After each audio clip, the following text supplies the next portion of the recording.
Bon, s'il n'y a pas d'autres questions... Ah si, encore une dernière question ici.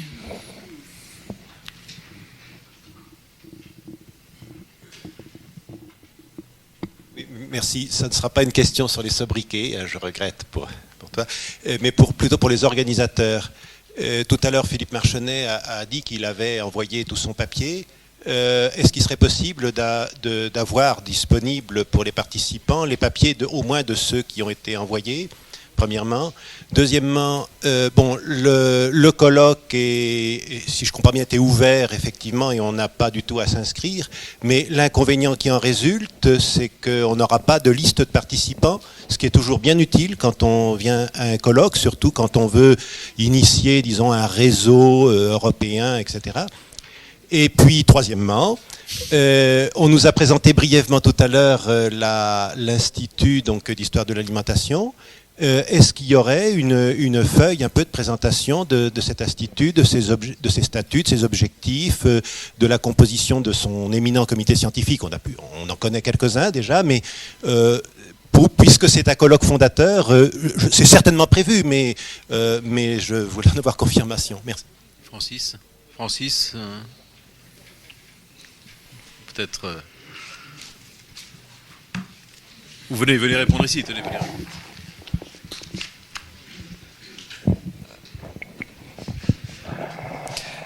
Oui, non, on pourra vous distribuer à l'issue du colloque, à l'issue des 2 jours, des documents relatifs à la présentation de cet institut, tout à fait, oui. Donc, voilà. Voilà, vous avez satisfaction. Vous aurez toutes les informations. Quant à la liste des participants, effectivement, comme le suggère François Savant, il suffit de faire circuler une feuille. C'est vrai qu'il nous semblait que c'était plus intéressant d'avoir un colloque libre, sans inscription, qui permette à tous ceux qui ont envie d'y venir, plutôt que c'est compliqué avec ce genre de choses. On va circuler une feuille éventuellement pour que chacun puisse inscrire son nom, ses coordonnées. Voilà. Bien, vous avez le droit à un quart d'heure de pause, pas plus.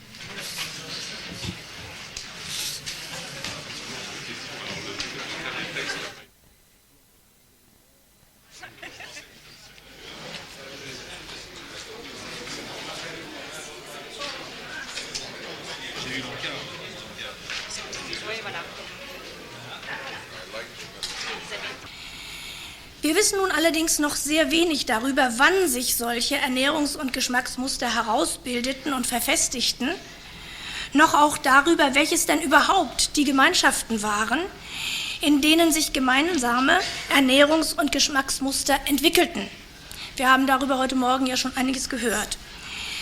Müssen wir etwa in der ständisch gegliederten mittelalterlichen Gesellschaft beispielsweise nicht eher mit einer sozialen Zuordnung von Ernährungs- und Geschmackssystemen rechnen, welche die Landesgrenzen übergreift, als mit regionalen und nationalen Differenzen?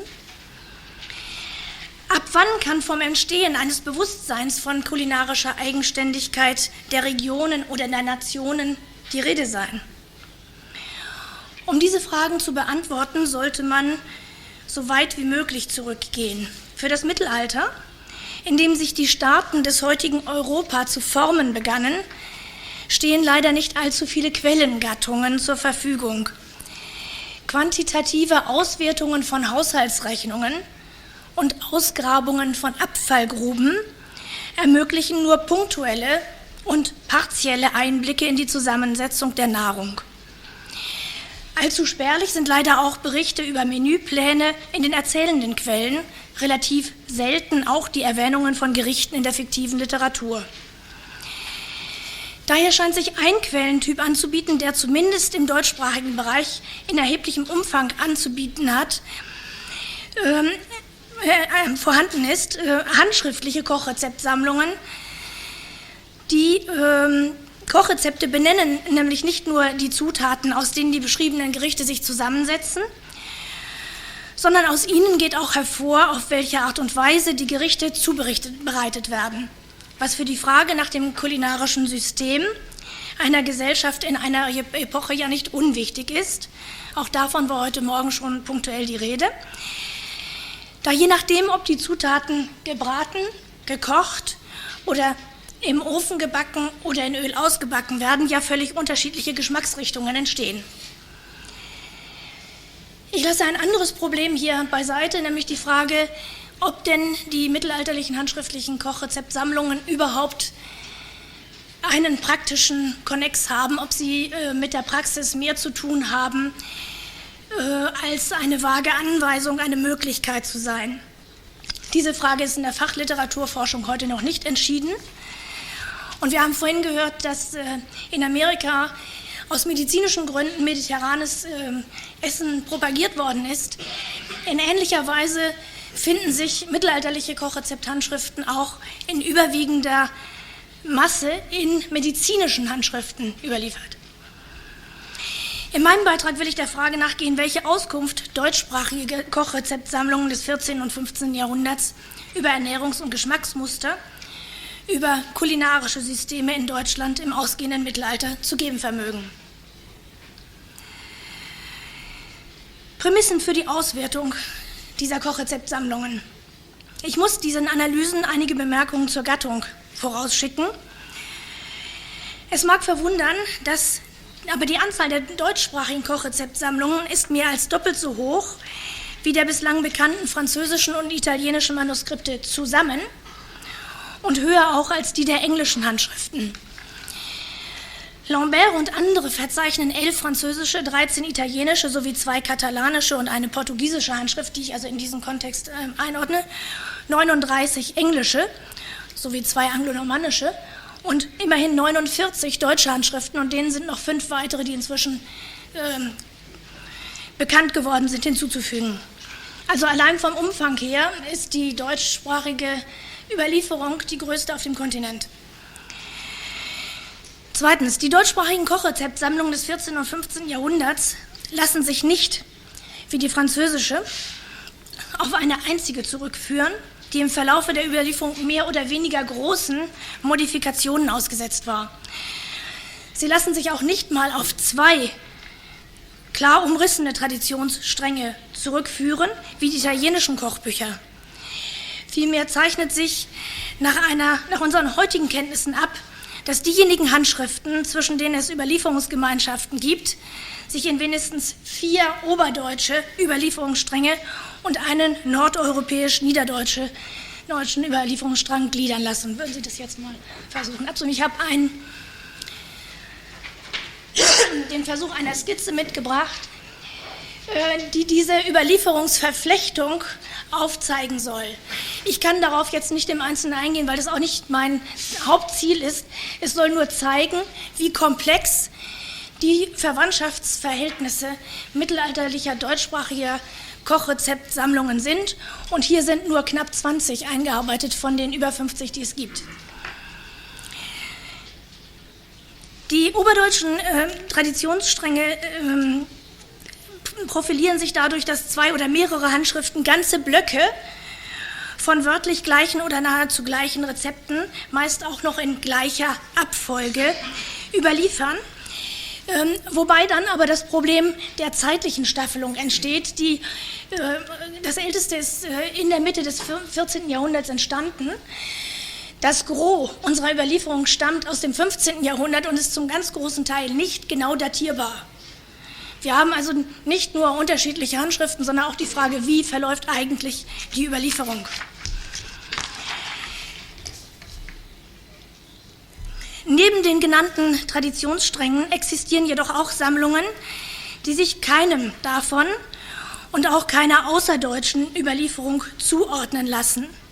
So zum Beispiel die Wolfenbüttler Handschrift Codex Gelferbitinus 1617 Augusteus in Quarto, die eine Straßburger Handschrift ist, interessanterweise. Aber es ist eben keine Verbindung zu dieser Tradition.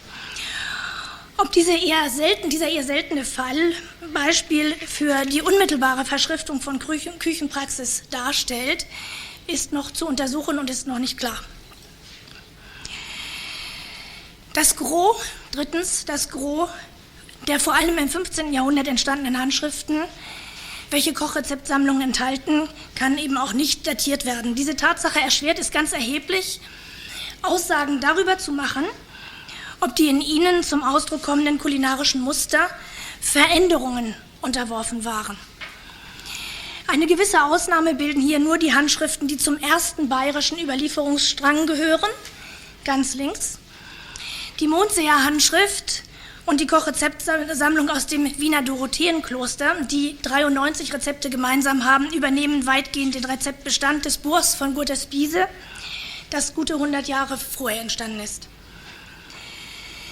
Hier wäre also die Möglichkeit von Veränderungen, von der Untersuchung von Veränderungen. Unglücklicherweise sind diese Rezepte nahezu wörtlich übernommen, sodass also Veränderungen sich nicht abzeichnen. Viertens, die ersten deutschsprachigen Kochrezeptsammlungen stammen nicht, wie dies lange Zeit für den Viandier des Taillevent angenommen wurde, aus der Sphäre des Hochadels. Repräsentieren also nicht die Speisegewohnheiten und den Geschmack eines Königshauses, sondern die älteste deutsche Sammlung, das Buch von Gurter-Spiese, ist Mitte des 14. Jahrhunderts aufgezeichnet worden für den gebildeten und wohlhabenden Stadtbürger Michael de Leone in Würzburg. Das Gros der weiteren Handschriften, die aus dem 15. Jahrhundert stammen, lässt sich nicht mit Sicherheit sozial zuordnen. Wo sich eine Provenienz sicher erkennen lässt, weist diese auf Klöster, auf wohlhabende Bürgerhäuser oder regionale Adelshäuser. Auch wenn aufgrund aller erkennbaren Provenienzen die Kochrezeptsammlungen der sozialen Oberschicht zugeordnet werden müssen, lässt sich doch keine der bislang bekannten Handschriften direkt mit dem königlichen oder kaiserlichen Hof in Verbindung bringen. Aus diesen Vorbemerkungen ergibt sich, dass aus den deutschsprachigen Kochrezeptsammlungen des 14. und 15. Jahrhunderts gewonnene Aussagen über Ernährungsmuster in Deutschland erstens Aussagen nur über die soziale Oberschicht, Adel, hohes Stadtbürgertum, Klöster, deren Äbte ja häufig auch dem Adel entstammten, sein können, die zweitens kaum regional differenziert werden können, weil intertextuelle Bezüge zwischen den einzelnen Sammlungen die Dialekträume überschreiten. Drittens können dem vorhandenen Material nur begrenzt Aussagen über diachrone Veränderungen abgewonnen werden, weil die Datierung innerhalb des 15. Jahrhunderts unsicher ist. Und viertens müssen alle Schlussfolgerungen unter dem Vorbehalt der noch unvollständigen Erschließung der vorhandenen Handschriften gemacht werden. Dies vorausgeschickt, werde ich nun versuchen, die Ernährungsmuster und Geschmackspräferenzen zu skizzieren, wie sie sich aus den bislang edierten handschriftlichen Kochrezeptsammlungen erschließen lassen.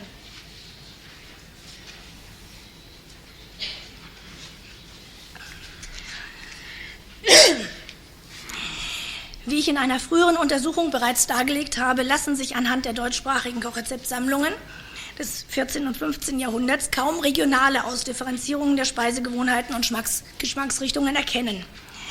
Es scheint also gerechtfertigt, diese mittelalterlichen Sammlungen zu benutzen, um Ernährungsmuster zu rekonstruieren, die für das deutsche Modell kulinarischer Identität stehen.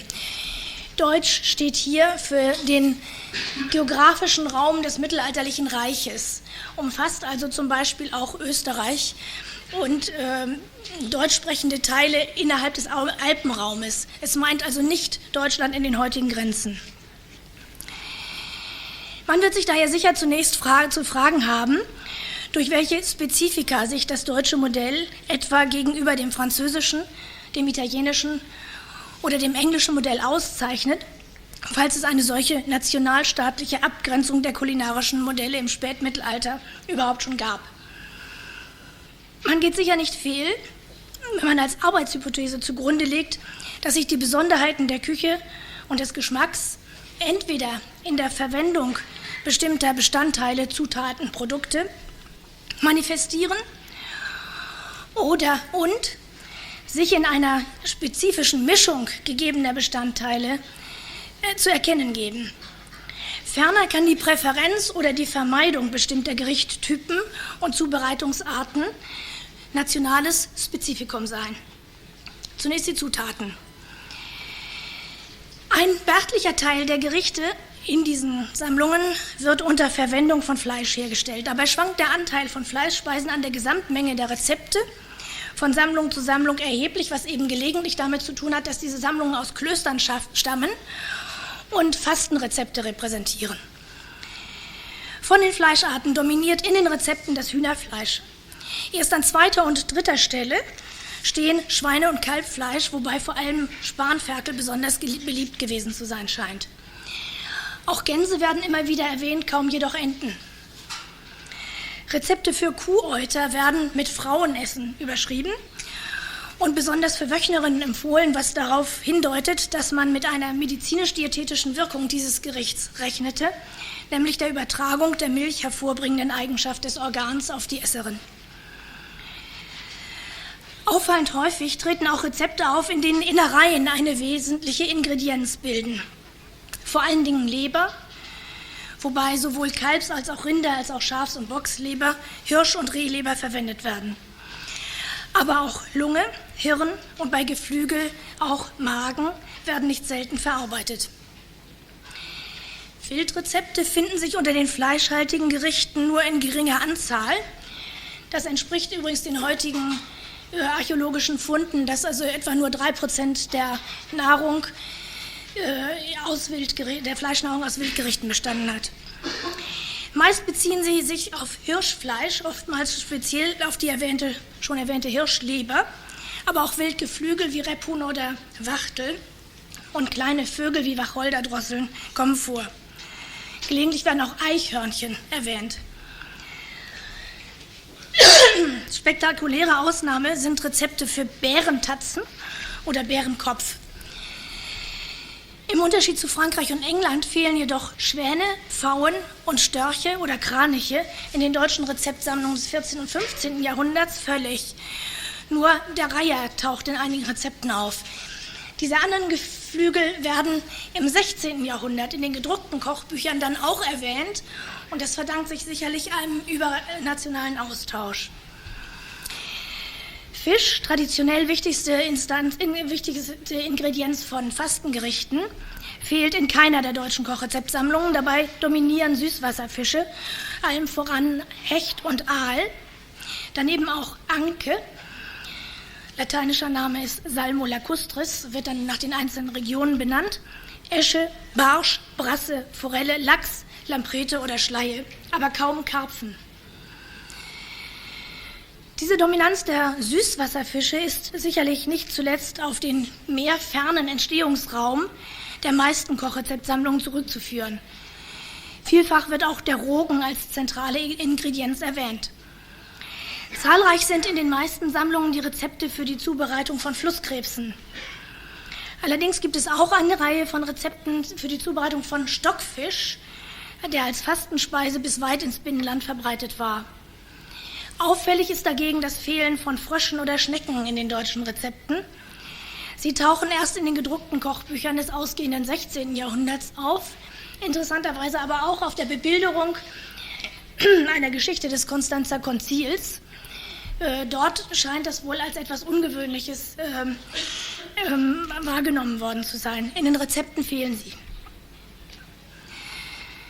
Bei den Rezepten mit pflanzlichen Zutaten, die neben den Eierspeisen in den meisten deutschen Handschriften den größten Anteil der Rezepte stellen, sind Gemüse außerordentlich wenig vertreten, während stets zahlreiche Rezepte vorhanden sind, in denen Obst den Hauptbestandteil bildet. Unter den Leguminosen dominieren Gerichte mit Erbsen, meist wohl auf der Basis von getrockneten Erbsen hergestellt. Daneben gehören seltener auch Bohnen sowie Kohl, Rüben, Lauch, Mangold und Spinat zum Repertoire der Leguminosen. Ganz selten sind dagegen Karotten erwähnt. Das Gartenkraut Borretsch erscheint gelegentlich als Hauptbestandteil gemüseartiger Speisen und in einer Reihe von Rezepten dient, aus heutiger Sicht sicher eher erstaunlich, Hanf als Grundlage für eine Suppe, eine breiartige Speise oder eine Art Quark oder Käse. Ebenso finden sich Anweisungen zur Herstellung von Quark aus Mohn. Unter den Pilzen gelangen einzig die Morchel und selten der Pfifferling zur Ehre der Erwähnung in einigen Rezepten. Anders als in Italien und in Teilen Frankreichs steht die Esskastanie nicht auf dem deutschen Speiseplan. Das mag damit zu tun haben, dass genügend Getreide auf den fetten Böden der Landschaften wuchsen, sodass diese als Ersatzfrucht dienende Frucht nicht benötigt wurde. Unerwähnt bleiben auch die schon in der Antike bekannten Spargel, ebenso Kürbisse und Gurken, sowie alle Vegetabilien, die roh gegessen werden. Vielerlei heimische Obstsorten fungieren als Ingredienzien von Süßspeisen, so der Apfel, die Birne, die Quitte, die Kirsche, die Weintraube, auch in getrockneter und dann wohl importierter Form als Rosine. Holunderbeeren wie auch Holunderblüten, nicht als Frucht, aber eben halt auch in dem Umkreis als Süßspeise. Schlehen, Mispeln, Maulbeeren, Erdbeeren, Himbeeren. Aber auch importierte Früchte spielen eine Rolle. In deutschen Rezepten allen voran natürlich die Mandeln, die Basis der Mandelmilch, ebenso daneben aber auch Feigen. Erst im 16. Jahrhundert werden Datteln und Pomeranzen in den Rezepten benötigt. Typisch für die deutsche mittelalterliche Küche ist auch die Vielfalt von einheimischen Kräutern und exotischen Gewürzen, die in den Rezepten genannt werden. Zu den ersten gehören Anis, Bertram, Flöhkraut oder Polei, Kerbel, Knoblauch, Meerrettich, Kümmel, Minze, Petersilie, Salbei, Sauerampfer, Isop, Kardamom, dann zu den zweiten Kardamom, Galgant, Gelbwurz, Gewürznelken, Ingwer, Muskatblüte, Muskatnuss, Paradieskörner, Pfeffer, Safran und Zimt. Zum Süßen wird mehrheitlich noch der Honig verwendet, doch zeichnet sich die Wende zum Zucker bereits ab, auch wenn dieser vielfach noch als aus Prestigegründen einfach auf die Gerichte gestreut wird. Zum Säuern dienen Essig und Wein, aber auch der Saft unreifer Trauben oder Äpfel. Letztere werden oft zu Agras verarbeitet, einer säuerlichen Soße, die zu Fleisch und Fisch gereicht wird. An Fetten stehen Schmalz, Butter, Öl, Speck oder Talg zur Verfügung. Dabei überwiegt in den süddeutschen Kochbüchern der Schmalz. Im mittelniederdeutschen Kochbuch halten sich Butter und Schmalz die Waage, wobei Schmalz oftmals als Alternative angegeben wird. Man muss allerdings bei dieser Berechnung noch im Kopf haben, dass das frühneuhochdeutsche Wort Schmalz auch die von der Molke befreite Butter, also Butterschmalz meinen kann und nicht nur Schweineschmalz meinen kann. Ich werde auf die drängende Zeit aufmerksam gemacht. Öl tritt interessanterweise hauptsächlich in dem norddeutschen Kochbuch auf, obgleich das also von dem Entstehungsort von Olivenöl am weitesten entfernt ist. Charakteristisch für die Mischungsverhältnisse, das ist der zweite Punkt, in den deutschsprachigen Rezepten ist zweierlei: die Tendenz zur sauren Geschmacksrichtung und die häufige Kombination von salziger und süßer Würze. Das kann ich jetzt etwas abkürzen. Die saure Geschmacksrichtung ist derart dominant, dass sie ziemlich genau dem entspricht, was Bruno Loriot für die französischen Rezepte herausgefunden hat. Und ich finde es außerordentlich bemerkenswert, weil es nämlich heißt, dass diese Geschmacksrichtung kein Spezifikum weder für das Französische noch für das Deutsche ist.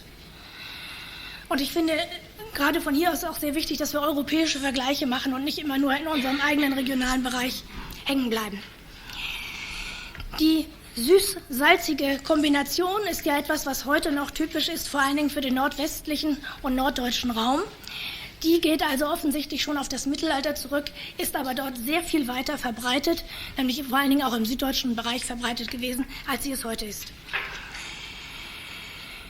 Bei den Zubereitungsarten ist natürlich zu bedenken, dass alle am Spieß gebratenen ganzen Fleischteile in den Kochrezepten überhaupt nicht vorkommen, aber wohl einen Großteil, vor allen Dingen der Festessen, ausgemacht haben.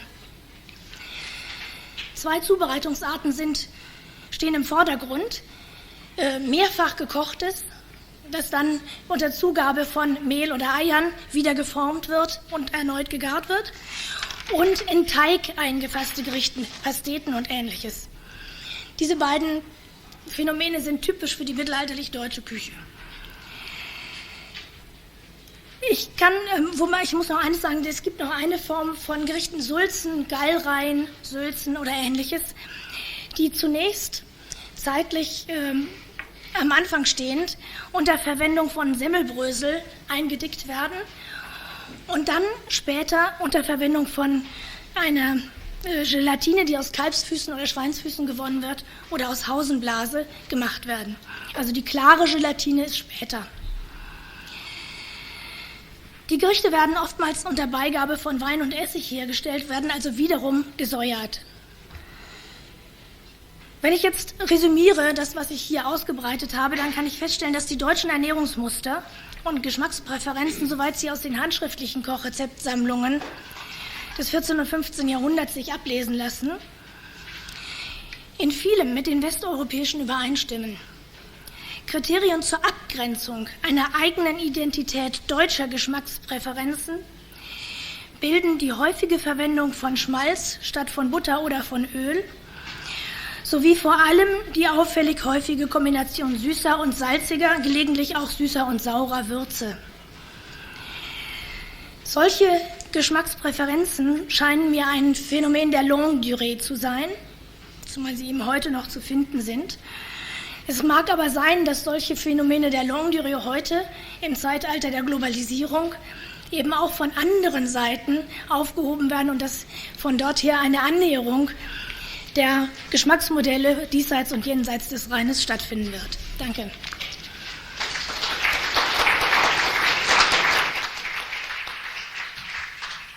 In order not to crowd out our time for lunch, I propose that we limit time for discussion of 5 minutes. Otherwise, we are definitely behind the schedule.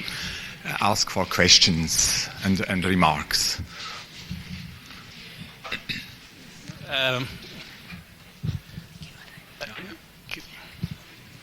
Can I begin? I just would like to say one thing in particular, and that is I think it's interesting to notice that at least many of the cookbooks that you have there, you have them for the 15th century and possibly for the middle of the 15th century. I'd like to point out that in Italy, at this period, many of the professional cooks were Germans. And so that too, and I'm sorry to repeat about Mediterranean diets, you can imagine what that does to the concept of a Mediterranean diet.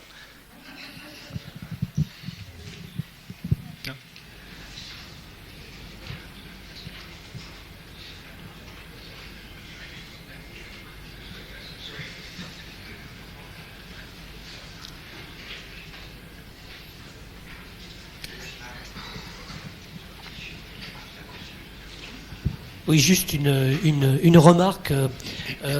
Je peux pas vous laisser dire que dans la cuisine française, il n'y a qu'une tradition, sous-entendu celle de Taïwan. En fait, il y a 2 ou 3 traditions textuelles. Hein. Et dans la cuisine italienne, il y a plus de 2 branches. Il y en a au moins 3, sinon 4. Donc il y a quand même une grande variété un peu partout. La différence, c'est qu'en Allemagne, il y a énormément de manuscrits. Donc ça, c'est une question intéressante de savoir pourquoi est-ce que c'est lié à une production plus importante ou est-ce que c'est lié à une conservation plus importante. Ça, c'est déjà quelque chose sur lequel, moi, j'ai pas de réponse, hein, mais sans doute, vous en avez. Ich würde gerne auf Deutsch antworten.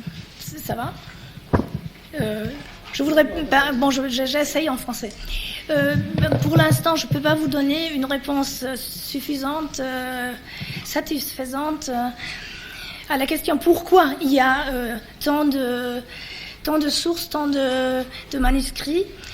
Et je suis sûre que ce n'est pas seulement une question de tradition de survécu de manuscrits. Une chose très intéressante, bon, il y a 2 traditions, mais le ménagier, par exemple, c'est une tradition qui profite du Taïwan, hein, le ménagier. Alors là, vous avez 1,5 si vous voulez. Hein. Non, on peut pas dire ça. Non, il y a quand même les enseignements. C'est une tradition qui n'a rien à voir. Ouais. Hein. Donc ouais. ça en fait quand même 2. Et puis j'ai montré aussi quand même qu'il y avait un renouvellement considérable de la matière au XVe siècle. Hein. Oui, mais le XVe siècle, chez nous, c'est la grande masse. Et le renouvellement, ça commence après la première impression. La première impression, le Küchenmeisterei, fin du XVe siècle, ça se nourrit encore des traditions manuscrites. Je suis en train d'éditer les manuscrits qui sont probablement antérieurs. Mais après, la fin du XVIe siècle, là, vous avez renouvellement, vous avez certainement influence d'extérieur, de France et d'autre part. Là, il y a un changement complet. Mais jusqu'à la fin du XVe siècle, ça reste un modèle un peu uniforme, disons. Hein.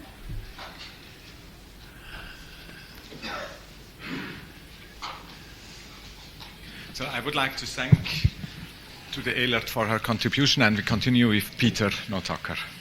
With Henry Notacker, sorry.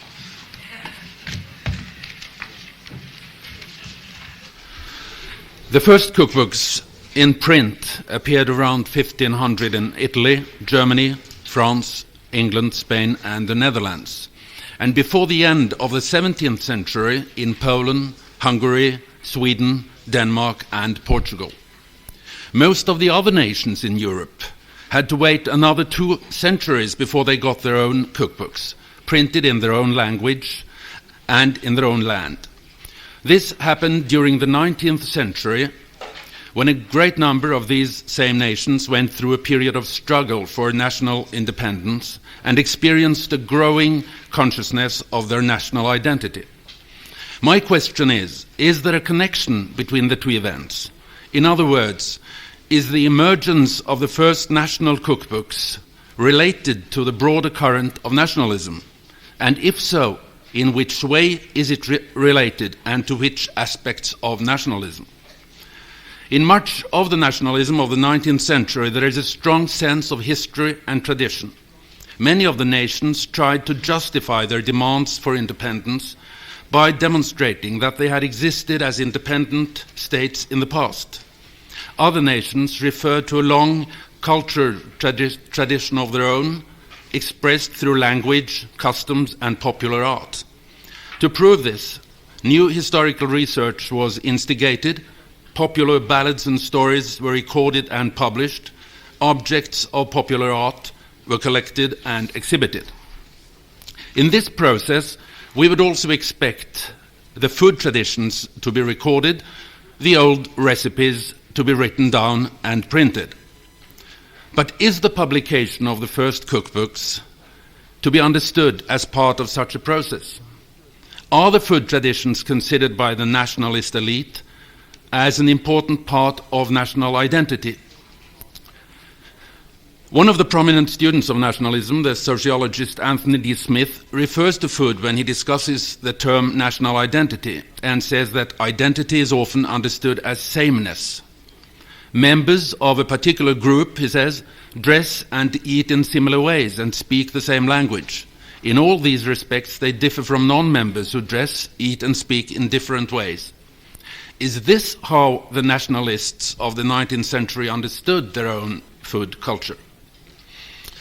I have perhaps already hinted that the answer is no, but before I give my reasons, I will give a brief sketch of the situation in 5 of these European nations. And you have got a very bad copy of the first cookbooks I will be referring to.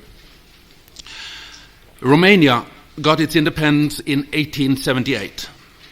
The man who read the Declaration of Independence in the Romanian parliament was Mikhail Kogalnicianu, the leading politician who is still considered the greatest historian of this country. Around 1840, he wrote books and articles about Romanian literature and history. He published important sources to historical knowledge. He tried to initiate a new national literature as editor of a literary review and as co-director of the National Theatre. With one of the leading writers of this country, Constantin Negruți, he published in 1841 the first printed cookbook in the Romanian language, 200 exquisite recipes. There is unfortunately no preface in the book, so we don't know for sure what the authors wanted to obtain with the work, but the book itself has 2 important characteristics. One, a lot of the most typical and traditional Romanian dishes that you will find in all modern Romanian cookbooks are left out of the recipe collection. 2, there is a very strong influence from international cuisine, especially from France and Germany, where Kogalnicianu had lived as a student. How should we interpret these facts? Here we have 2 nationalists, who want to document the traditions of the country and show that Romania has a history and culture of its own. But when it comes to food, they are above all keen on introducing modern foreign dishes.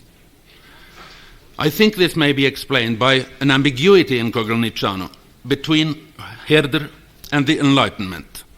He talked in romantic terms of the peasant and the people, but he still thought this people had to be enlightened. In the same way he wanted to introduce new democratic thinking and capitalist method of production from the West, he also wanted to promote new and more sophisticated ways of preparing food. Coglinicciano took pride in his country because he felt that it had a rich cultural heritage and a potential strong enough to carry through a modernization and a development of the sort that was already taking place in Western Europe. He wanted, as so many representatives of the modern bourgeoisie, to liberate Romania from the Oriental influences and the feudal backwater. Therefore, he wanted freedom of the press and construction of factories and an international cuisine. The book was a great success and ran into new editions in 1842 and 1846. The next cookbook, published in Romania, was a translation of a French cookbook, La Grande Cuisine Simplifiée.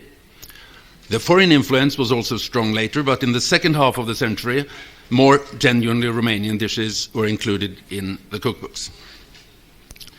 The foreign influence is even stronger in Greece, a country which gained its independence after the famous wars of the 1820s. These wars were also wars between the Ottoman Empire and the Western powers, and in this light it is particularly significant that the two first printed cookbooks were translations, one from Italian in 1828 and one from French in 1860.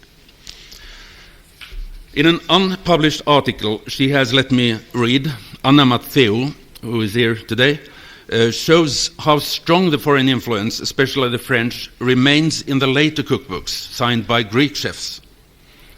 I think this can be explained by the same phenomenon as in Romania. The Greeks wanted to be part of the West and to be liberated from the cultural dominance of the Turks. It would give little meaning to publish collections of traditional Greek food because so many of the dishes were associated with Turkish cuisine. It is also important that peasant food and rural culture in general had no standing among the Greek elite. Another aspect of the Greek revival, the importance of antiquity, was not reflected in the cookbooks, with the exception of the rather bizarre Nicholas Sarantis. He published a book of recipes without any particular roots in Greek cuisine, but he gave several of the dishes names after important events and leading personalities in Greek history. This, he says, he did because many foreign books had such famous names for the dishes. The publishers and authors in Romania and Greece obviously felt that every nation ought to have a cookbook in its own language, and much of the work with these books consisted in the invention of new words for the foreign culinary expressions. This linguistic aspect seems to be even more important in Slovakia, where the first printed cookbook from 1870 has a very special title for this genre: First Cookbook in the Slovak Language.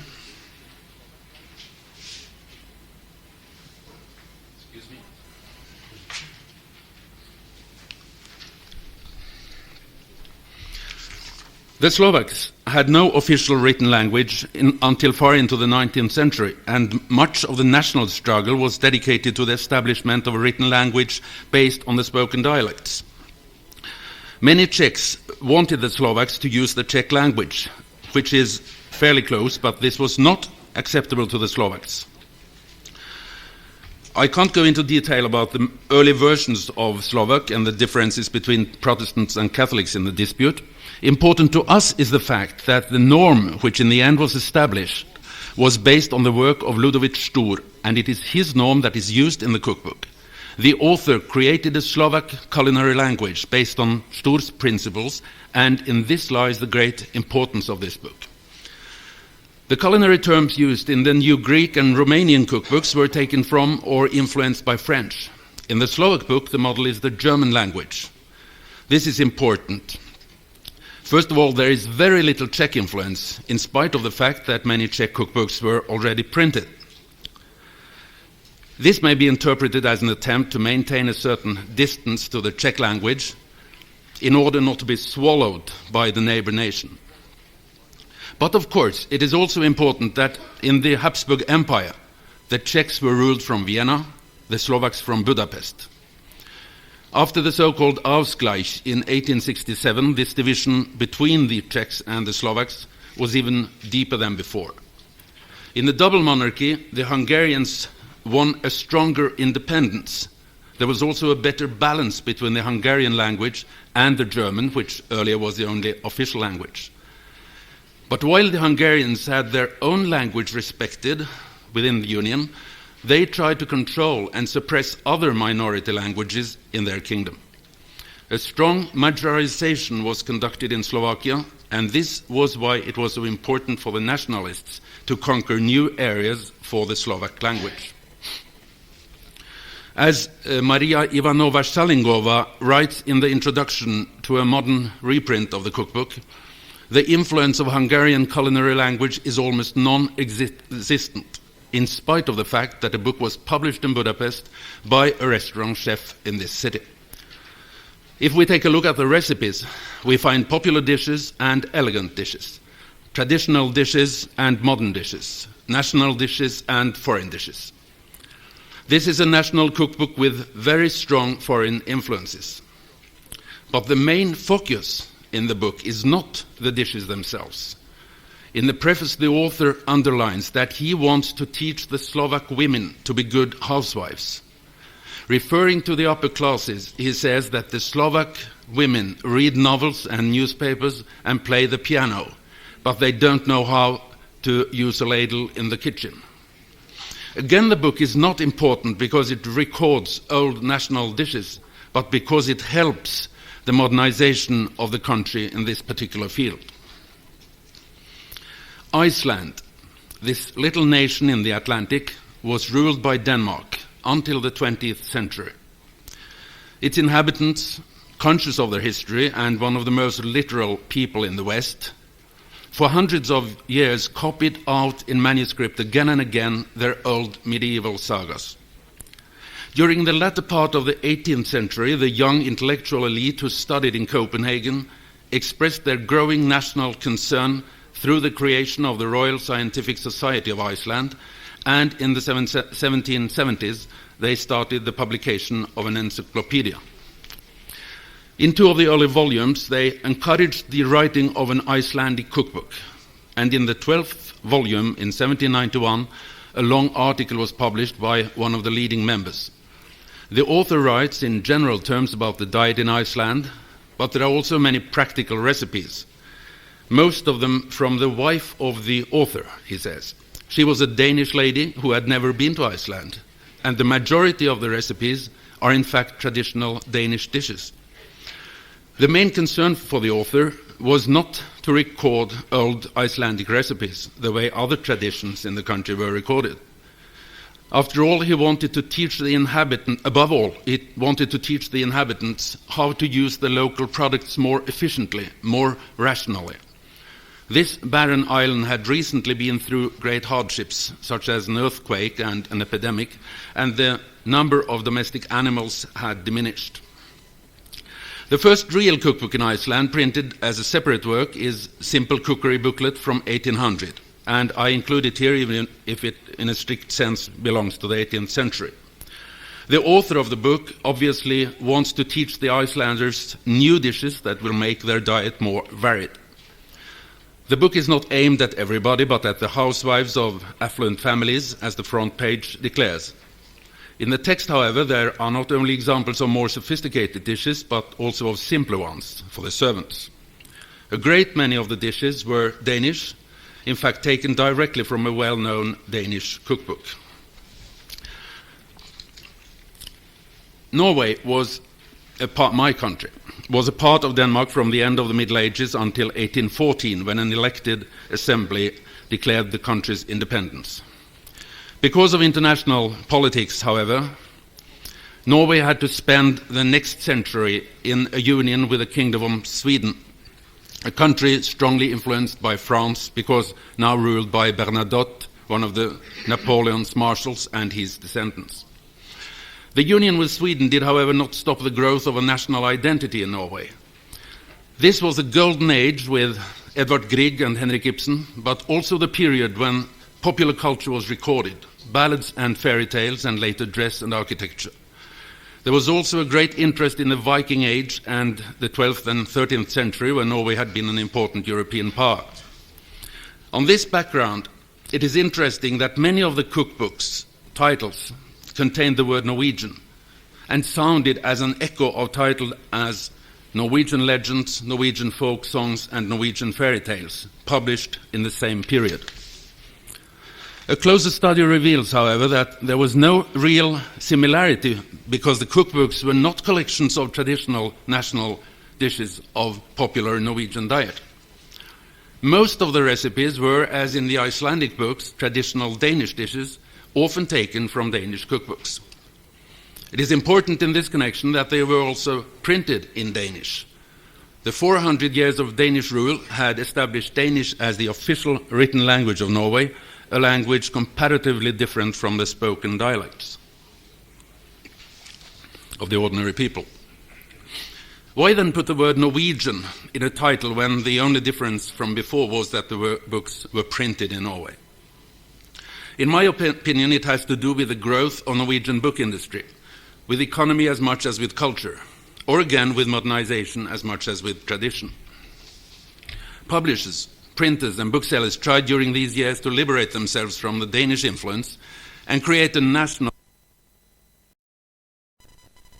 cookbooks. Most of these cookbook authors in the early period, almost all of them women, had been household managers in big houses with the upper classes, but were themselves recruited from the middle class. One of the early books, however, was written by a very special author, the folklorist Peter Asbjørnsen, a Norwegian Grimm, still famous for his collections of old fairy tales and legends. To him, the fairy tales were a product of national culture with roots in the Middle Ages, and he wanted to prove that they were genuinely Norwegian.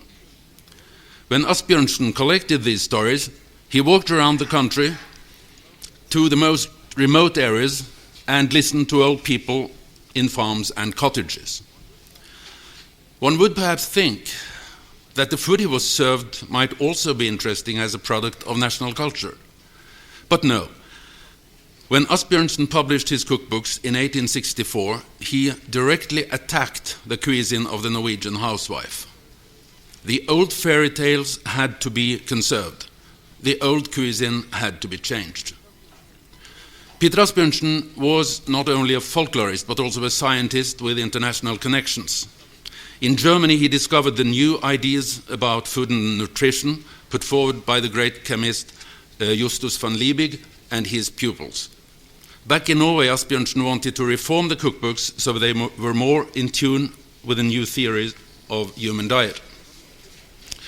But Asbjørnsen was also a gourmet and had a remarkably good knowledge of European cookery. His own cookbook is a compilation of dishes from Norwegian and foreign cookbooks, first of all from the works of Alexis Soyer. To Asbjørnsen, male professional cooks were much better cookbook authors than any housewife, a late echo of Dr. Johnson's opinion in the discussion of Hannah Glass. As can easily be seen, the cookbooks were not published to prove that food tradition is part of national identity, common and characteristic for the nation, and different from that of other nations. It does not seem to be any particular interest in the history of national dishes in this period. This is in a way surprising, because the greater European nations, which had printed cookbooks since the beginning of the modern era, in the 19th century started the publication of old culinary manuscripts and of studies of national and regional culinary history. One explanation to this different attitude may be social. The greater nations had an aristocratic cuisine with long traditions and a strong bourgeoisie, which made a creative restaurant culture viable. In the smaller nations, where this did not exist, there was an elite which admired the foreign and had no eye for the peasant food, whatever its qualities may have been. This means that the value of the recipes in the early cookbooks was not their historical roots, but their ability to make household management more important and more efficient. To understand this, we have to be aware of other aspects of nationalism than history and tradition. There is no time here to discuss the nationalism of the 19th century in depth, but one very important concern among the leading elite in the smaller nations was the need of modernizing their society. These nations were not only without political independence, they were industrially underdeveloped, had few public institutions, the urban centers were small and provincial, and so was their bourgeoisie. The representatives of the elite who struggled for independence had traveled widely in England, France, and Germany, and they compared these modern nations to their own backward nations. Their sense of history was not a reactionary project, an attempt to go back to old times, but they used history to prove that their country had potential as a free and independent modern state. A special value represented the fact that the new nation now had its own cookbooks, printed in the country in its own language. This way, the new nation, in the eyes of the leaders, more and more began to resemble the important and modern nations of Europe. As I see it, their recipes were not important for the shaping of a new national culinary identity, but the publication of the early cookbooks was one of the bricks in the so-called nation building that was such an important part of the struggle for a national identity in general. Thank you.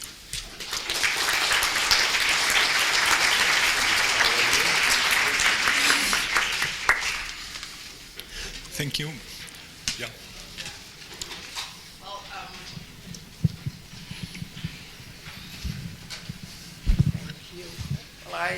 I have a question. In the Netherlands, also in the 19th century, there was a strong movement for making better housewives.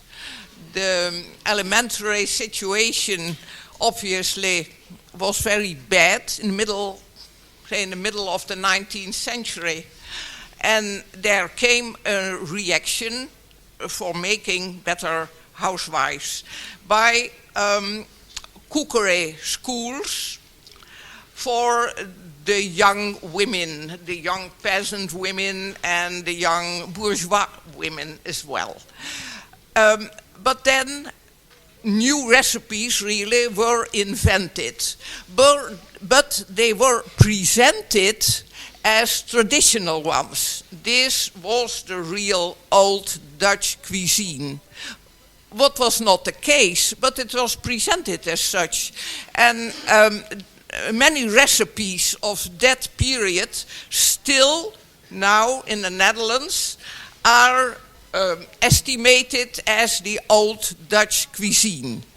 So now my question is, didn't those cookbook writers in Norwich and in other Scandinavian countries, didn't they present their new recipes as old and traditional ones?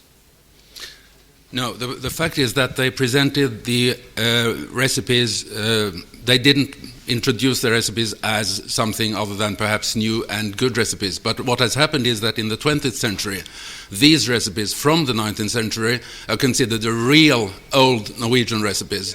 And they have, in a way, established the culinary identity. It's something coming in Norway in the 20th century, and it's the same in Iceland.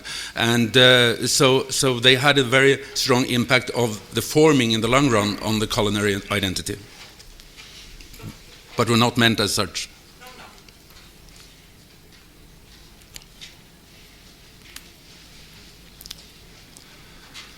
Oui, il me semble que c'est aussi le rapport à la nourriture qui a pu changer, puisque pour le début du XXe siècle ou la fin du XIXe siècle, c'était encore des modèles prestigieux en fait qui concernaient la nourriture.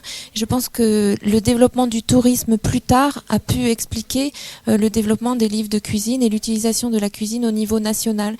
C'est Sami Zoubeida qui l'a travaillé pour le Moyen-Orient, où il explique bien que l'attente des touristes a en fait impliqué de nombreux écrits concernant les cuisines nationales, puisqu'on demandait aux gens de leur montrer ce qu'ils avaient de national au niveau de la cuisine. Alors que pour le 19e siècle, si je reprends l'exemple de l'Empire ottoman, parce que vous avez parlé de la Grèce, on retrouve exactement la même chose que pour la Grèce, c'est-à-dire que les recettes de cuisine qui sont présentées dans les livres ottomans sont des recettes françaises, des recettes complètement prestigieuses pour les Ottomans. Alors que plus tard, on a un développement de recettes de cuisine nationale. Mm-hmm.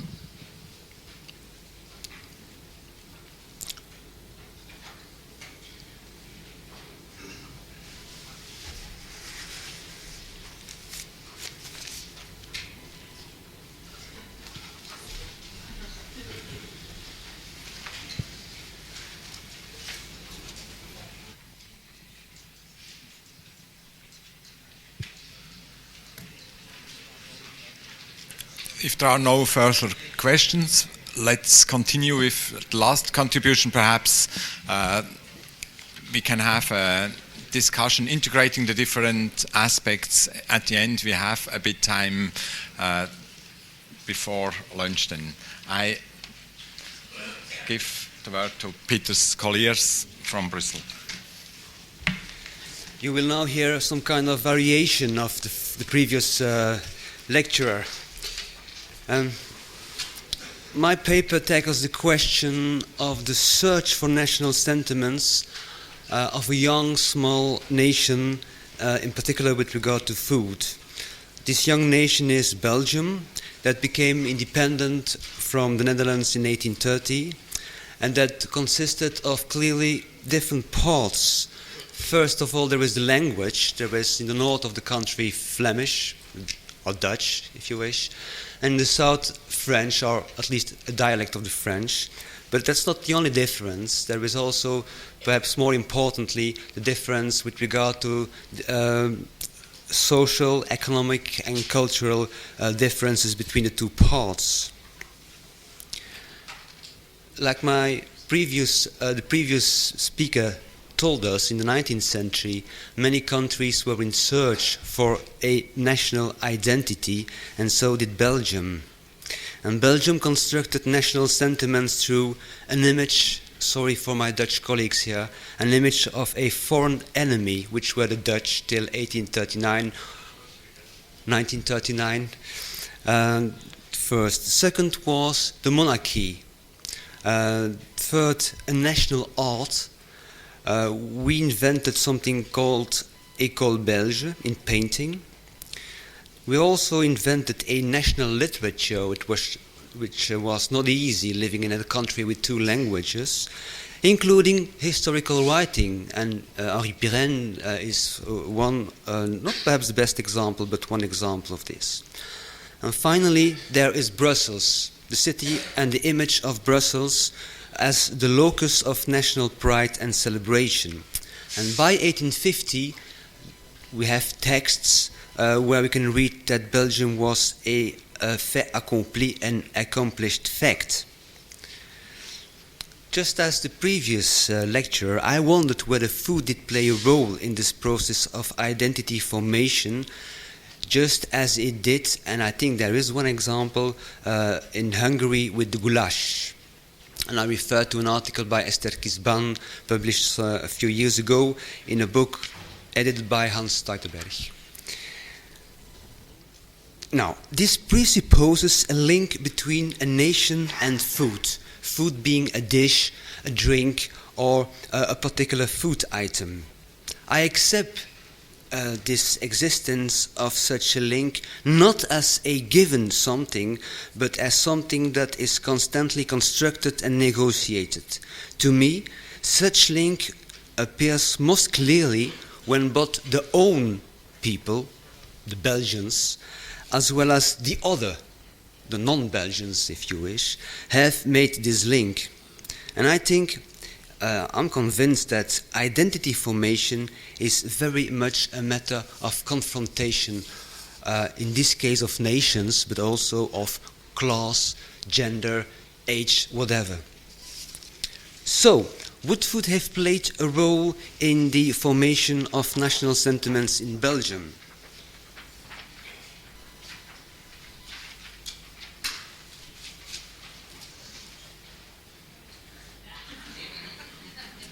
Voilà, this is one example of a possibility for Belgian identity formation. This is the first Chez Léon, which you all know, I'm sure of. There are branches in Paris. It's a very strong stereotype. But nevertheless, would that be a means to construct identity both by Belgians and non-Belgians? Or would, for instance, a rich cuisine be part of our Belgian identity? This rich cuisine, nowadays, you can read about it in cookery books that you can find in Kléber in Strasbourg, for instance. Kléber is a bookshop. Now, I hope to find answers. I will leave this on for a while.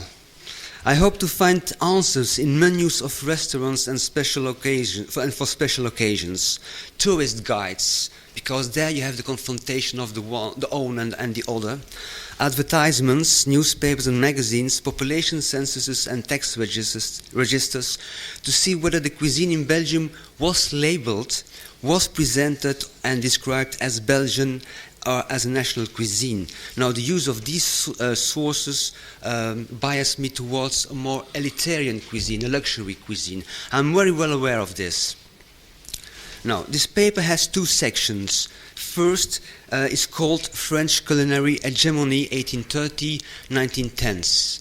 The second is called Belgian Cuisine at Last, 1900-1930s. At first, I put a question mark. After I finished the paper, I dropped the question mark. I'm sure there is a Belgian cuisine surely in that period. Now, let me explain something about the French culinary hegemony of the 19th century. It's no surprise, after having heard my foregoer, that the French cuisine dominated the Belgian haute cuisine, with traces to be found in all layers of the bourgeoisie. Why was this? Well, you heard already part of one of the answer. The French culinary culture was dominating the whole of Europe. But also, and perhaps more importantly, the Belgian bourgeoisie was particularly receptive for the French fancy food. This Belgian bourgeoisie I'm referring to became extremely rich in the course of the 19th century and the 20th century. And also, there were many contacts between Belgium and France, or perhaps I should say between Paris and Brussels. There ran a direct train between Paris and Brussels in 1847, which took the traveler for about 4 hours and a half to go between the two cities. A revolution. But that's not the only thing. There were many French refugees in Brussels, living in Brussels. After the 1830s, after the 1848, after 1871, and so on. Even today, I should say. Many French cooks or professionals lived and worked in Brussels. In the paper, I give some examples, especially one example of King Leopold II, who employed a French cook, which of course is no coincidence. And also in the presentation, the language, the form and the style, the French cuisine was very present in Belgium. I give a few examples: labeling of dishes, consommé Monte Carlo, langouste à la parisienne, pâté de Strasbourg, filet de bœuf à la bordelaise, etc., etc., etc. Most menus were totally French.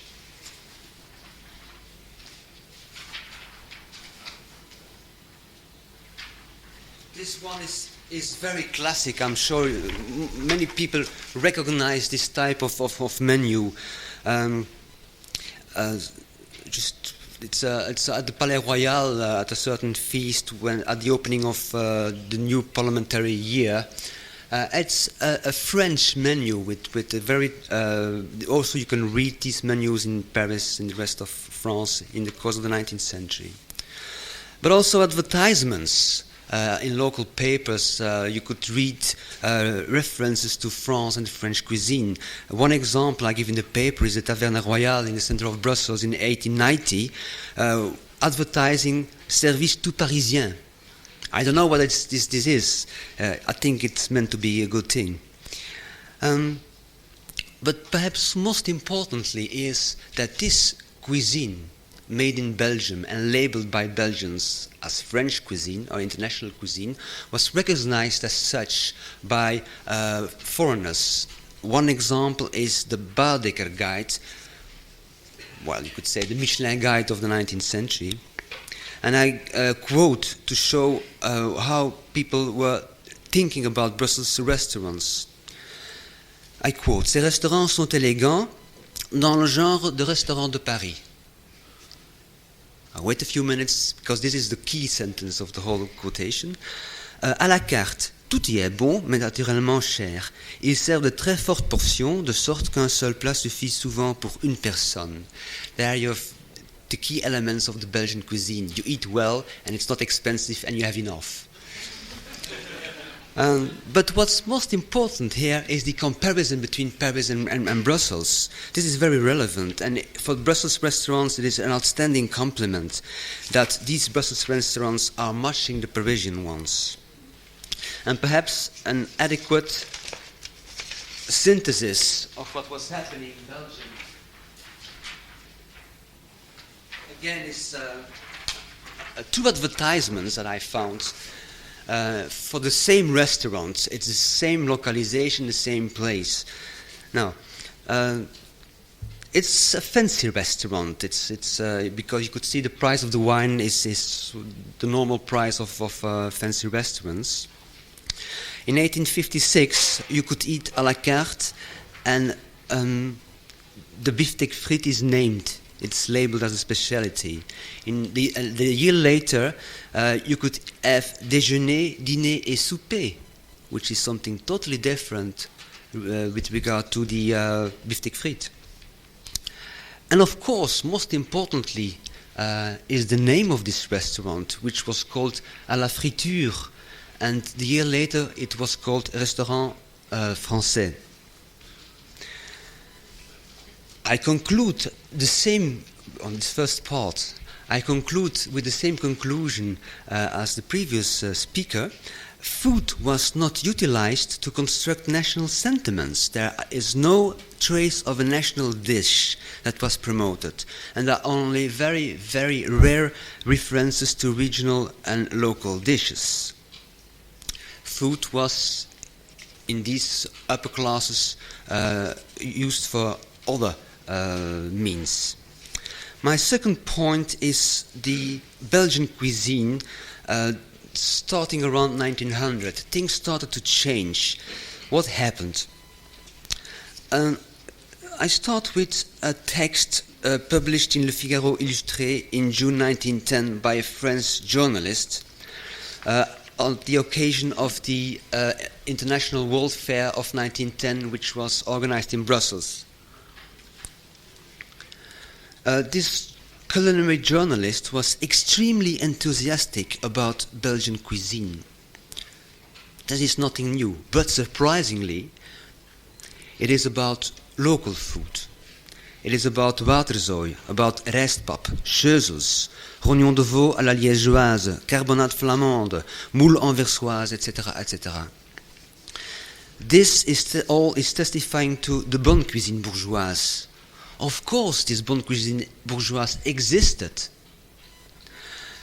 since long, but it was never mentioned in the menus, in the narrative about luxury food.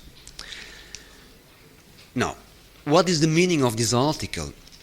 I think it registered a change of the culinary image of Belgium and in Belgium. There is more emphasis on local, regional, and national cuisine. Why? I think that's a crucial question here. First of all, and part of the answer was given in the question just a few minutes ago, there is a shift within the group of eaters. Restaurants were visited by nouveaux riches, even by civil servants, well-paid civil servants, but especially by tourists who appeared in Brussels mostly after the Osmanisation, the new boulevards of the center of the city in the late 1870s. And more in general, there is a new emphasis in the haute cuisine on le terroir, I shall use the word, in Europe and in France, meaning that there is more interest in local and regional cuisine, also in France, which in Belgium was interpreted as new interest in Flemish, in Walloon and Brussels food. So, what is appearing in the menus is much more references to Belgium, to cities in Belgium, as you can see here. It's the Trude de la Semois. It's not Trude like it used to be, but it's from the Semois. La Poulard de Bruxelles, that's not particularly new, because the Poulard de Bruxelles was something that you could find in 19th century menus. Ardennes de la crème, à la crème, le Malines Rubens. What more can be Belgian than that? This is, by the way, not a place, it's a person. EHLERT is a small place nearby Brussels, etc., etc. You don't have to look at the menu below. That's something to conclude. Now, this shift on the level of menus of fancy restaurants, we are talking about the same type of restaurant as in the 19th century, also appeared in the literature.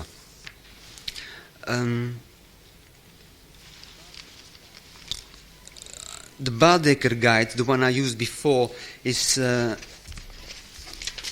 that clearly. Sorry, I must.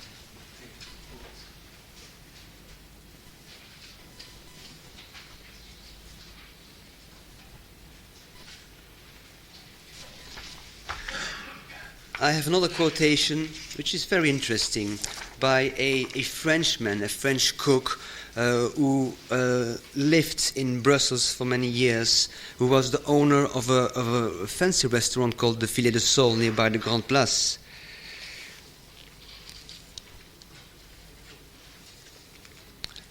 I quote, it's a quotation of June 1935. Une des spécialités les plus en vogue, parce qu'appartenant à la gourmandise à bon marché, la carbonade flamande est un plat véritablement national. He's labeling a carbonade flamande, which is a Flemish dish, as a national dish. Malgré son nom, ce plat est d'origine brabançonne. Brabançonne is the province of Brabant which surrounds Brussels. Pour cette unique raison que ce ragoût de bœuf doit être mouillé au faro.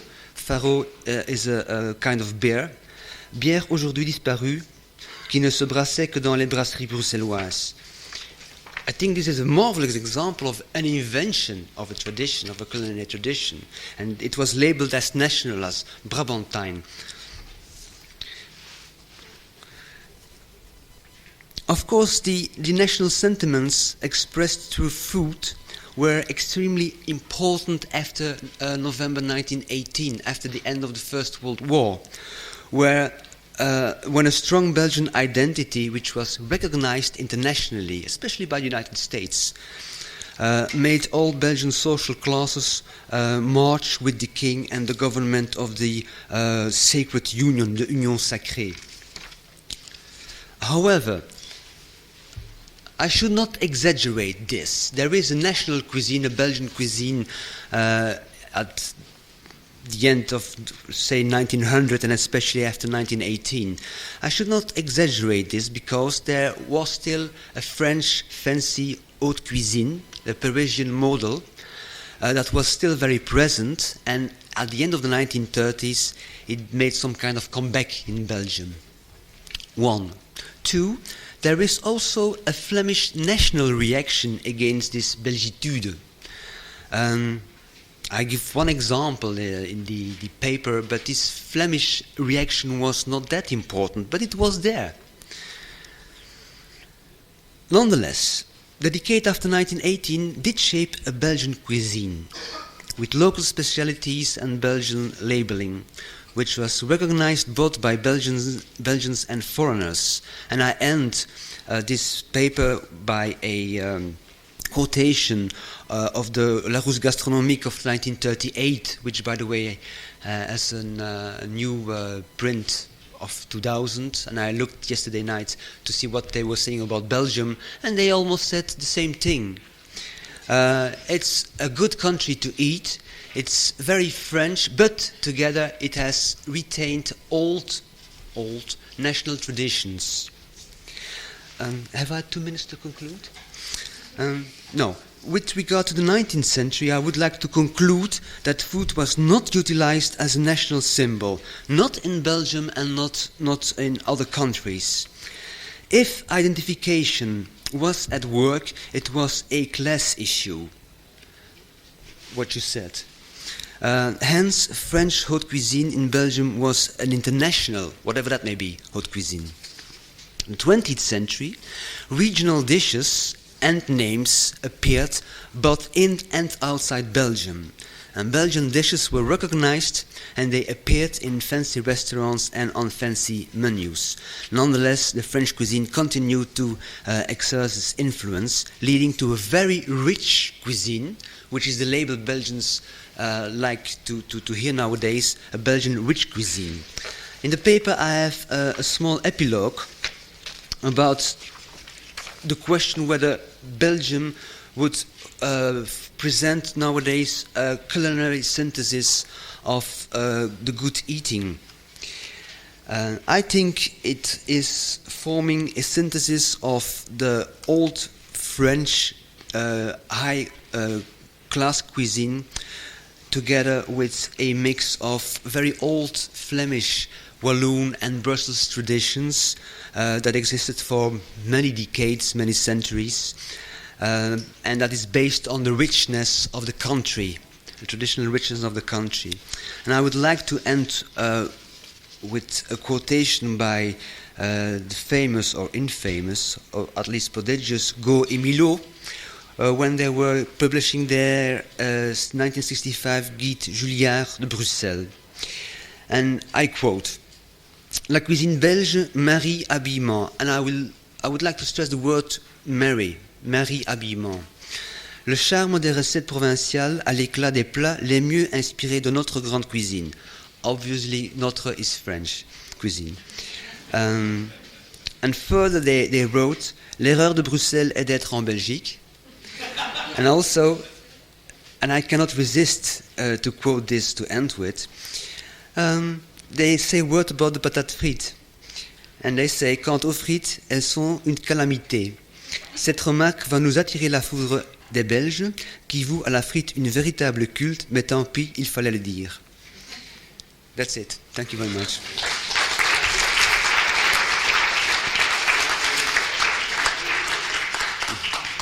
Thank you for this presentation. We have very similar conclusion drawn out from a broad sample of countries, and Henry Notacker want to make some further remarks. Yeah, I think this was very interesting, and I'm sorry I didn't go through the Belgian cookbooks in my survey. The Belgian cookbooks after 1825 are either in French or in Dutch. The cookbooks in Dutch can be divided in two categories. I've gone through all cookbooks that were named Belgian cookbooks, written in Dutch, and they are either translated from French or they are just adapted from Netherlands, just printed in Belgium instead of in Netherlands. So when in the end of the century, with the Flemish revival, you expect something else, and the first cookbook comes with the title Flemish Cookbook, then that also is a translation, is an adaptation, is just a reprint of a Netherlands cookbook. So I think it all confirms what you have said in other fields. Merci. mon attention a été attirée par un détail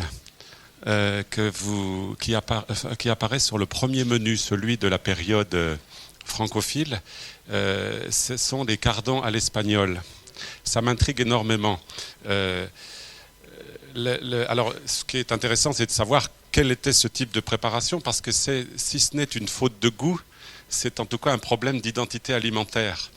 Le cardon est très cultivé en Espagne. Le seul problème, c'est que les Espagnols ont du mal à blanchir le cardon. D'ailleurs, c'est ce que disent volontiers les cultivateurs de cardon lyonnais en disant les cardons espagnols, on en importe beaucoup, mais ils sont de moins bonne qualité parce qu'il fait si chaud en Espagne qu'on a quand même du mal à les blanchir. Et le cardon, je dirais, haut de gamme, c'est un cardon qui est blanchi, dont les côtes sont bien pleines. Et c'est vrai que c'est quand même une spécialité lyonnaise. Et je suis étonné que la référence du cardon en tant que préparation culinaire soit faite à l'Espagne. Excuse-moi, Tony. Alors que... Bon, si c'est la sauce, alors la réponse est donnée. Mais est-ce que c'était du cardon français Je ne sais pas. J'ai trouvé ces menus dans les archives du Palais Royal de Bruxelles, mais il n'y a pas les recipe books. Donc, c'est dommage. Ils y sont. Peut-être qu'ils sont toujours utilisés présentement par le cuisinier du Palais Royal, mais ils ne sont pas là. Donc je ne sais pas comment ces plats ont été préparés. J'ai uniquement vu la classification et les noms. Mais la sauce espagnole, d'ailleurs, il faut toujours bien se rendre compte que ces choses-là sont interprétées localement, même si il y a des recipe books qu'il faut suivre, et on donne toujours une interprétation à ces repas. Donc, la réponse, je ne sais pas. C'est quoi?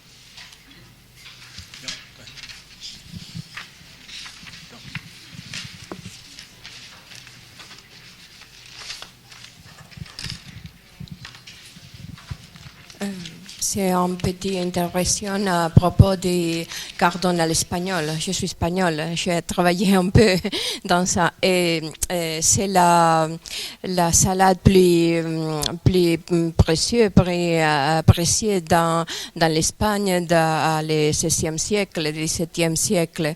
Et c'est une des plats plus répété à tous les livres de cuisine étrangers avec la olla podrida. Et la forme des cardons à l'espagnol, je ne sais pas si les cardons sont espagnols ou sont français ou belges. La forme des cardons à l'espagnol, c'est une préparation. C'est une préparation qui se fait avec les cardons. Je m'excuse. C'est fait en partie, et alors c'est le pose de la farine, et c'est frite aussi.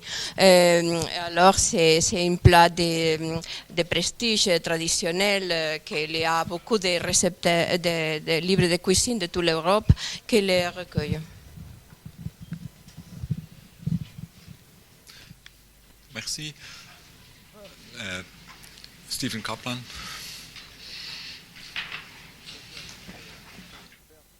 Merci. Peter, je te tends une perche parce que tu es bien placé pour répondre à ce genre de questions.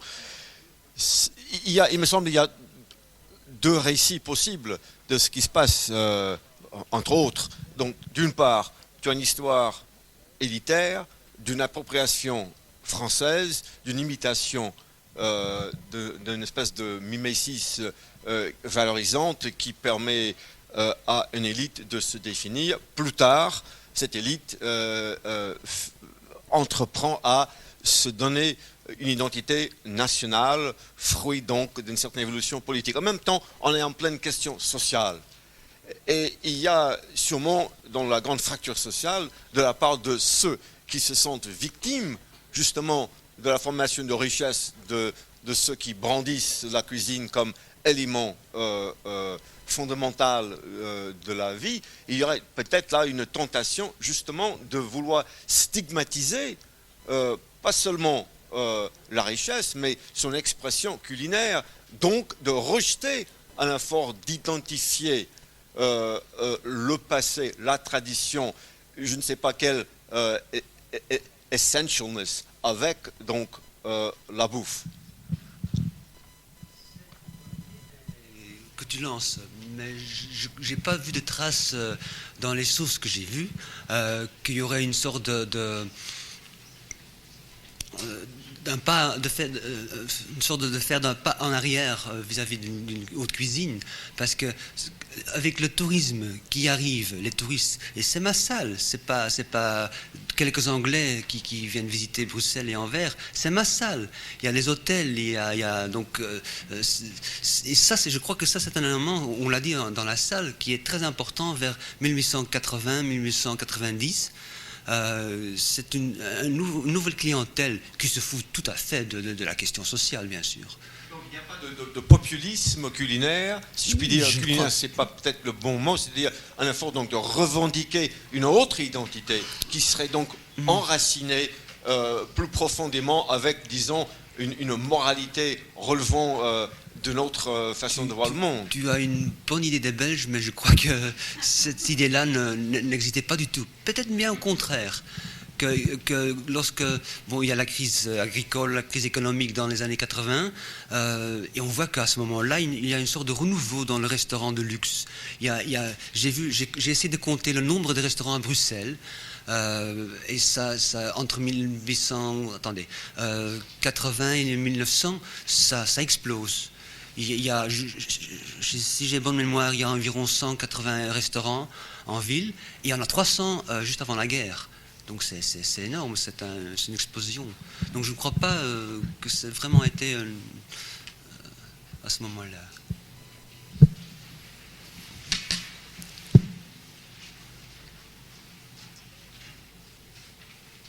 Si vous me permettez, j'aimerais introduire une autre perspective pour essayer d'interpréter cette situation qui me semble plus globale, plus européenne, parce que, je vais simplifier énormément, mais avant la Première Guerre mondiale, il y avait une sorte de solidarité transversale en Europe.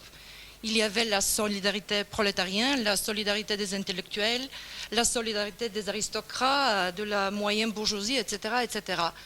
La Première Guerre mondiale a ébranlé l'Europe tout entière et a créé les divisions nationales très très aiguës qui étaient bien sûr conformées par la création de la Ligue des Nations, qui a pour la première fois définitivement souligné que l'Europe ce sont des nations. Parce qu'il me semble que c'est la même situation, pas seulement en Bulgarie, que je connais mieux, mais aussi dans les Balkans. Ça commence une réinvention de la tradition, y inclut la tradition culinaire. Bien sûr, il y a la dimension commerciale, parce que ça se vend bien dans les restaurants, mais il me semble que l'apparition de livres de cuisine intitulés « La cuisine nationale telle et telle », la tradition nationale telle et telle, a bien à voir avec un renouveau, une nouvelle réflexion sur l'identité nationale. Et cette fois, par différence du 19e siècle, quand ça n'existe pas, je suis tout à fait d'accord avec ça, on commence à penser la cuisine dans une dimension nationale. Donc il y a un nombre énorme de livres de cuisine nationale surtout peut-être dans les petites nations européennes. Donc il me semble que c'est une perspective très très importante. Je suis d'accord avec vous. J'ai pris l'exemple de Belge, forcément, j'allais dire, mais je crois que je pourrais raconter la même histoire sur d'autres pays, petits ou pas, je ne sais pas, probablement plutôt que non. Mais je suis d'accord avec vous que l'exemple de Belge, c'est un exemple pour toute l'Europe.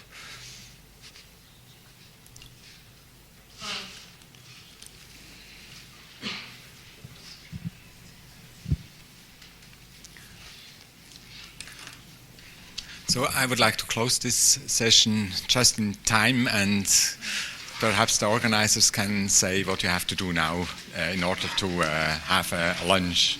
Thank you for the discussion. S'il vous plaît, oui, juste un petit mot. Les feuilles que l'on a fait passer pour les participants, s'il était possible que je les récupère à la sortie, là. Et enfin, je rappelle pour les intervenants du colloque et les membres du conseil scientifique que le déjeuner se tient en salle Comtade Est, ici au Palais des Congrès. Voilà, merci.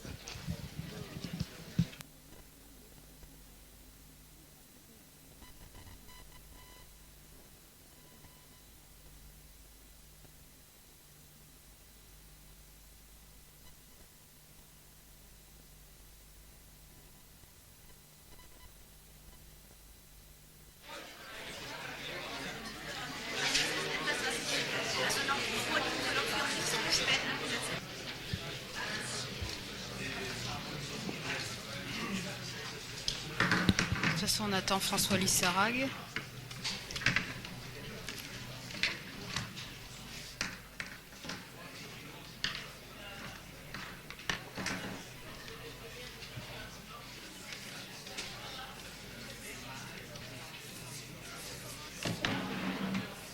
Je pense que nous allons commencer notre séance de l'après-midi puisqu'il est 15h05 si nous ne voulons pas perdre trop de temps.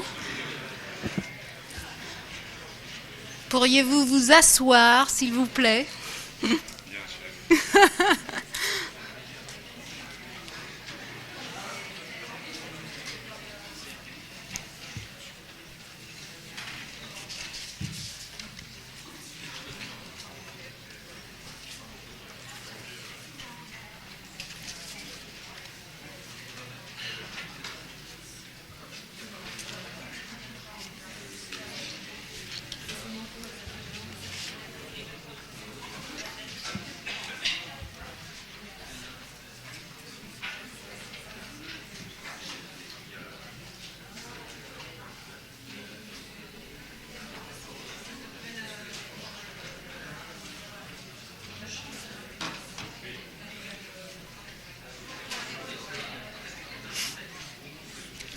Bon, je pense que cette fois-ci, nous allons commencer